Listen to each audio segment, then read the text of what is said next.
आज ते सर्व डोळ्यासमोर दिसलं, पण आज पर्याय नाही असं बाबांना वाटलं.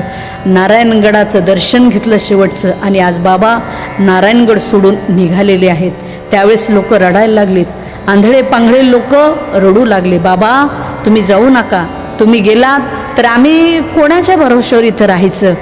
आंधळ्या पांगळ्यांच्या डोळ्यातून अश्रू येऊ लागलेत, लोक रडू लागलेत, आम्हाला तुमच्यासोबत बाबा यायचंय.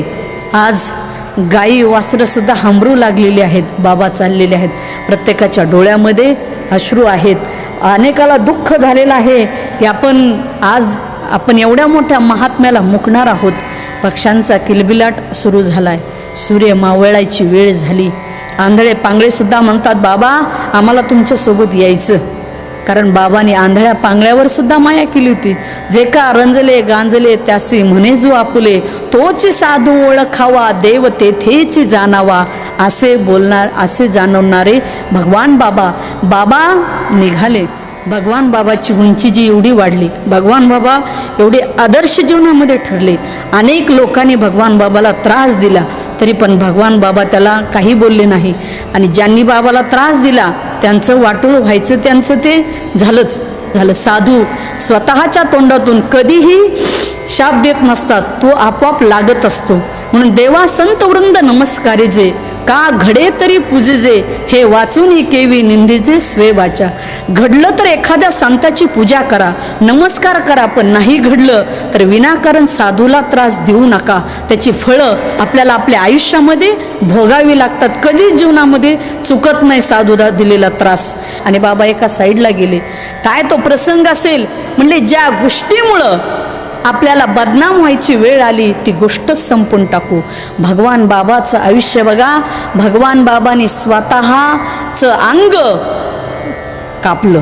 बघा एकीकडं समाजाला काही संत असेत, काही लोक असेत की अध्यात्माला बदनाम करणारी माणसं या समाजामध्ये जन्माला आलीत, पण एकीकडं दुसरे संत असेत की कुठंही बदनामी व्हायला नाही पाहिजे म्हणून स्वतःचं अंग कापणारे भगवान बाबा हे सुद्धा किती मोठे संत होऊन गेलेत.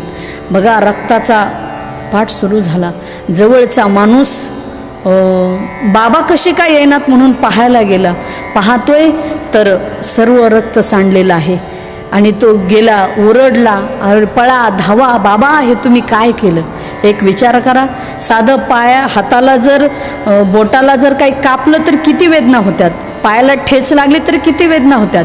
भगवान बाबांच्या आयुष्यामध्ये हा किती कठीण आणि बिकट तो प्रसंग जीवनामध्ये ओढवला. सगळेजण ते पाटील वगैरे बरेचसे गोळा झाले. माणिक बाबांनाही बोलवण्यात आलं.